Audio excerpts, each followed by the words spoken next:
Okay, all right. I want to start out just by making a comment on the new proposal of the 10-second pace of play rule. I've talked with Troy Calhoun, which is the chair of the Rules Committee, numerous times since last Thursday. The bottom line, this is not a rule change year, and for a rule to be changed, it has to be under the umbrella of health and safety. And the fact that there's absolutely zero evidence, documented evidence, that is hazardous on the pace of play, only opinions. What I ask him to do is move this to next year, where it is a rule change year, that we can hear both sides and have a healthy debate on moving forward with the rule. What do you have to say? What's that? What do you have to say to that? Right now we're instructed to place our comments to the NCAA prop committee, and so that's what we're in the course of doing. So have you reached out to Larry Scott then in that capacity? What's that? Have you reached out to Larry Scott or anybody on that? No, just been really dealing with Troy Calhoun. You said we, are there other? Yeah, there's other coaches, and I think y'all have seen in the media the coaches that expressed concern. Gus, have you talked with like the other HUNH guys like Sumlin and the guy at Baylor? Do you guys talk? Yeah, there's coaches that we've talked, but like I said, the majority of my conversations have been with Troy Calhoun. Going back to the AFCA conference, were you aware that this discussion was even happening in the Rules Committee meeting?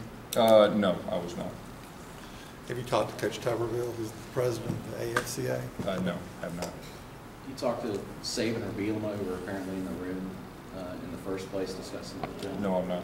What's your feeling, Gus, about the guys apparently who were there being on one side and there being no, and not having anybody from the coaches on the other side? Well, like I told Troy, that I really feel like it's important that next year when it's a rule change year, that a healthy debate with both sides and both opinions, I think that would be very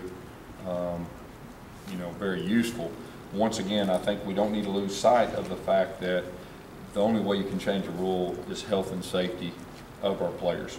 And it's got to be documented, there's got to be proof, and there's not. And so I don't think that site can be lost, and because that's really the bottom line. When you've played other 3-up teams on any level, have you ever had a defensive player go down in injury where you thought it was in relation to not being able to substitute someone or?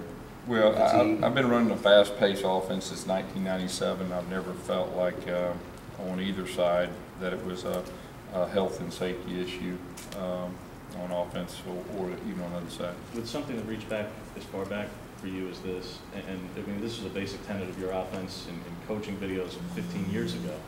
What was your initial reaction to hearing this rule proposal being something that was on the table and being something voted upon in 2 or 3 weeks?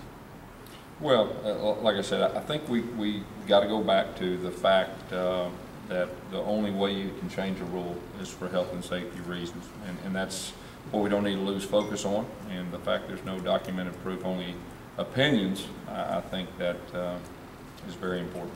How much would it change what you do to have that 10 seconds in there? It would change the way you coach it and the way you approach would be a huge change.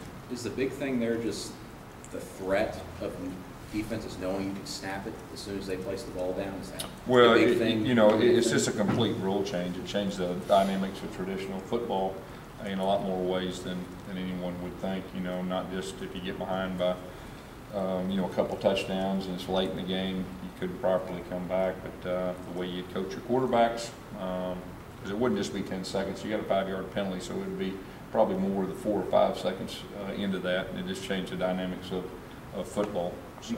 You guys gone back and looked at any film to see how many times you guys have snapped the ball within 10 seconds? No, because really I don't think that's the point. I mean, the point is that the only way a rule can be changed is health and safety of players, and that's what you got of that's what we're going by. And but if a rule wants to change with that, then it needs to be discussed on both sides. Because while the opinions may differ, and while science may have, there may be studies that done that either solidify one position or the other. Did you ever envision that coaching would be as politicized as this, that you would have guys going through rules committees? Yeah, well, I want to say this first of all. I'm always, first and most, concerned about player safety, and I've always been. I'm a high school football coach, so I want to say that first. I'm all for the health and safety of players, and we play in a very violent game. But as far as this particular rule, with no evidence, documented evidence, I disagree. Have you heard anything from them about how they would even go about trying to collect data to do that? I've not. How about the SEC? Have you talked to them about this Yes. issue? And any? Just instructed to go through the proper channels. Gus, you and the other up-tempo guys, do you feel like this was kind of snuck by you, or someone was trying to push it through quickly without you guys? Well, I was definitely caught off guard, but like I said, the bottom line is gathering the facts. Do Do you have to, with spring practice getting close, do you have to be at least be prepared for them for it to go through so you can respond to it? We're not going to change our approach because, like I said, I think it goes back to what I said earlier. But any rule change, regardless, you always prepare, and once it happens, you've got to coach it differently and all that. But like I said, it goes back to the health and safety. There's no evidence. So you seem pretty confident that this is probably not going. Well, I would like to think that it wouldn't, and I'm just going to do everything in my power, the right way, to stand up. you expect to have a resolution by the March 6th vote, though, for the committee? We're hoping so. Gus, can you kind of speak to the situation with Calvarez Bessent? I understand that Sure. you were involved kind of from a distance in the process and kind of. Well, we're nothing's changed. We're still gathering information, and once I make a decision, I'll let you know. Because the charges have been dropped as of today. Like I said, we're still gathering information, and until I get it all and all that, I won't make a decision. So there's no final decision as far as his status with the program? I've not made a final decision. Gus, some of the support staff that you hired last year, a lot of those guys have gotten new jobs. Yeah. Are you going to fill those spots? What are you going to do with them? Right now, we do have a little flexibility. There will be some of those spots filled. I don't know at this point if I'll fill them all, but I'm very encouraged and happy for the guys that moved on. They did a wonderful job here, helped us get to the national championship game, and they're all very good people, and they're very good coaches, and so we wish them nothing but the best. What's the chance you're going to dip back into the high school ranks and kind of do what you did? I think it's very important, the fact that I've been a high school coach and I got this opportunity, that try to give other people more opportunities, and so hopefully that'll be a trend in the future. Gus, to go back to Calvarez for a minute, since you haven't made a final decision, it would be fair to say that you're at least considering releasing him of a scholarship? I've not made any decisions. That's all I'm going to say about that. Going back to when you released Demetrius over the summer for a misdemeanor drug-related. I would say this: every situation is different, and I always deal with each situation individually, and I will in this one also.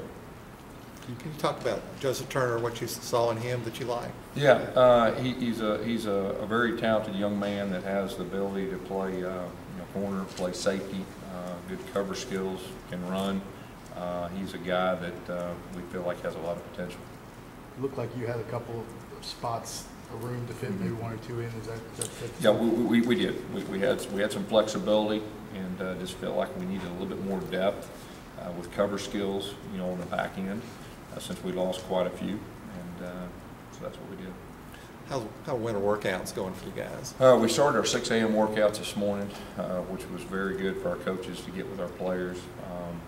We're ahead of schedule where we were at this time last year, as to be expected.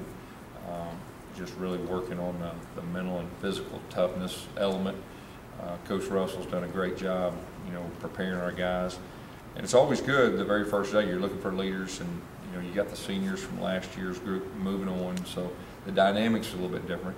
And it's always good for me just to kind of sit back and watch and see the new leaders emerge, and go through the trials that help you later on, once the season gets here. But it was real good to be around the players.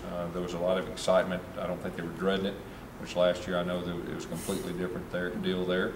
I feel like we had some guys that were really looking forward to it. So, I thought that was very encouraging. Have you seen anything from the early enrollees? Anybody standing out just from that individual? I think the early enrollees are just trying to get acclimated. They're just trying to get used to everything. Everything's going fast right now, and they're just trying to get used to the everything that goes with the pace, with the drills and the workouts and the class and the routines. Guys, last year was a lot of physical transformation, and Coach Russell put in the green jerseys and things like that. Are there similar things like that this year, or is this really different goals and a whole different mindset? Well, you know, we're always trying to improve, and we're always wanting our guys to compete. We're at a complete different spot than we were last year, but we're still looking to improve. And, you know, we're a little more mature, but, you know, our edge is that physical and mental toughness. And this is the time of year that you can really work on that and find different ways to strain your guys, to prepare them as best you can. And, you know, so I would say our expectations are a little bit higher this year than they were last year at this time, which is to be expected. Guys, back at the